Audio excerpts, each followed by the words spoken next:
The past 2 decades have witnessed mainstream media outlets such as Time, The Atlantic, Esquire, Rolling Stone, and TED bestowing favorable attention on the lifestyle, further attesting to its growing popularity. This has led some cultural commentators to ask whether polyamory represents a new stage in an ongoing sexual revolution.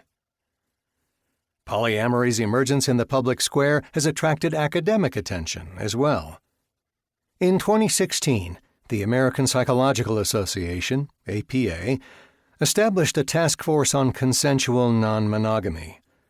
According to the APA, the goal of this initiative was to generate research, education, and training that would lead to increased awareness and acceptance of consensually non-monogamous lifestyles, including but not limited to polyamory. That same year, researchers at Indiana University, in conjunction with the Kinsey Institute, published a study claiming that as many as 1 in 5 Americans have experimented with some form of consensual non-monogamy at some point in their lives. Polyamory's mainstream novelty raises the question: what exactly is polyamory? The term, originally coined in the early 1990s, tacks the Greek prefix poly onto the Latin amor, translating to many loves. Providing a concise answer beyond that can be difficult, with experts disagreeing over its practice, aims, and significance. Sociologist Mark Regnerus has argued that polyamory is really about cheap sex. According to Regnerus, polyamorists have negotiated relationships that allow for low-stakes sex, void of commitment, outside of their primary relationship. Primarily concerned with sex and dinner dates, polyamorists, he argues, have a general disdain for marriage and typically do not share children or homes with their polyamorous lovers.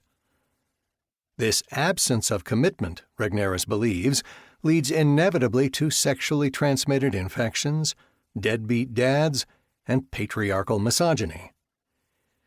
Yet, such conservative alarmism negligently overlooks polyamory's ideals and its practice. It certainly does not describe Piper Mayfield's 3 dads or the house hunter throuple.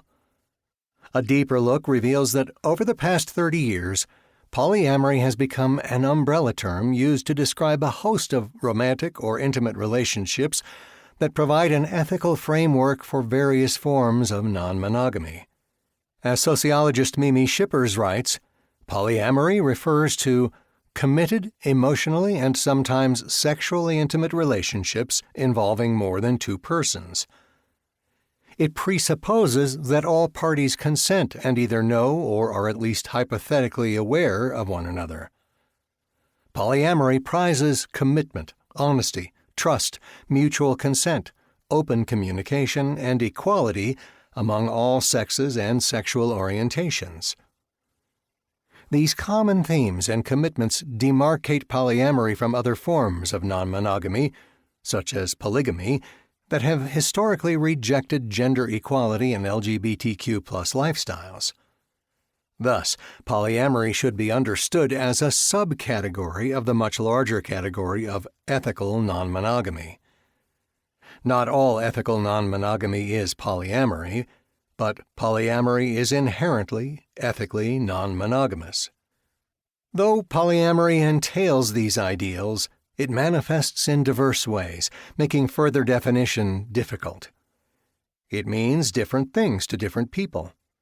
For some polyamorists, the term denotes a type of extended family structure where multiple individuals have made lifelong commitments to one another and all live together. For others, polyamory means having one central committed relationship with the potential for a revolving set of secondary or tertiary relationships outside of that primary relationship. For still others, it might mean simultaneously enjoying several intimate relationships without ever sharing assets or living spaces with anyone else. For some polyamorists, their relationships are deeply rooted in religion or spirituality, with the lifestyle sometimes thought of as a microcosm representing the greater interconnectedness of ultimate reality. For others, the lifestyle holds no spiritual basis at all.